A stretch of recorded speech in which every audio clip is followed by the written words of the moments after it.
Rais wa nchi ya Tanzania Samia Suluhu amejipata pabaya baada ya kupokea ujumbe mbaya kutoka Ulaya kuhusu kesi ya Tundu Lissu ambayo inazidi kuahirishwa.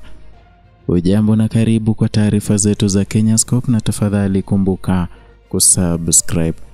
Kesi ya uhaini na uchochezi na umkabili mwenyekiti wa Chadema Tundu Lissu inaendelea kuvuta hisia za kitaifa na kimataifa, kwa mashinikizo dhidi ya serikali ya Tanzania yakizidi kuongezeka.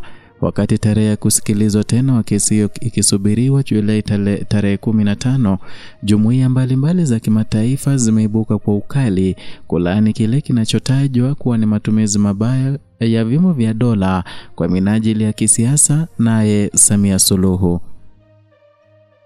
Taarifa iliyotolewa na Umoja wa Demokrasia Ulimwenguni IDO, shirika lenye ushawishi mkubwa duniani ambalo Lissu pia ni makamu mwenyekiti wake, imeeleza masikitiko makubwa kuhusu hali ya kiongozi huyo. Kwa mujibu wa IDO, Lissu alikamatwa Aprili tarehe 9 mwaka huu akiwa katika mkutano wa amani akihamasisha mageuzi ya uchaguzi. Tangu hapo amekuwa rumande akitumiwa kwa makosa mawili ya kuchapisha taarifa za uongo na uchochezi, mashtaka ambayo hayaruhusu dhamana na ambayo kwa mujibu wa sheria yanabeba adhabu kali hata kifo. IDO imesema hatua hiyo si tu kumkandamiza Lissu kama mtu binafsi, bali na wakandamiza wa Tanzania wote wanaoamini katika uhuru wa kujieleza na kushiriki mchakato wa kidemokrasia. Taarifa yao imeeleza kuwa kuendelea kumzuia Lissu ni mfano hai wa udhalilishaji wa haki za binadamu na kuua matumaini ya uchaguzi huru na wa haki.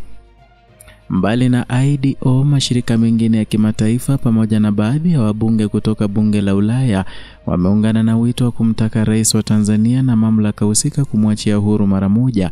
Viongozi hao wameeleza kuwa Tanzania kama taifa linalodai kufuata misingi ya kidemokrasia lina jukumu la kuheshimu uhuru wa kisiasa na kuhakikisha haki inatendeka bila upendeleo wa aina yoyote. Na katika mjadala huo wa kimataifa, maswali yanazidi kuibuka kuhusu hali ya demokrasia nchini Tanzania. Kuna hofu kuwa hatua dhidi ya Lissu si tukio la bahati mbaya, bali ni sehemu ya mkakati mpana wa kisiasa wa kuzuia upinzani kushiriki kikamilifu katika uchaguzi mkuu wa Oktoba mwaka 2025. Huku serikali ikiendelea kusisitiza kuwa kesi hiyo iko mikononi mwa vyombo vya sheria na wala si swala la kisiasa, hali ya taharuki inaendelea kutanda ndani na nje ya nchi.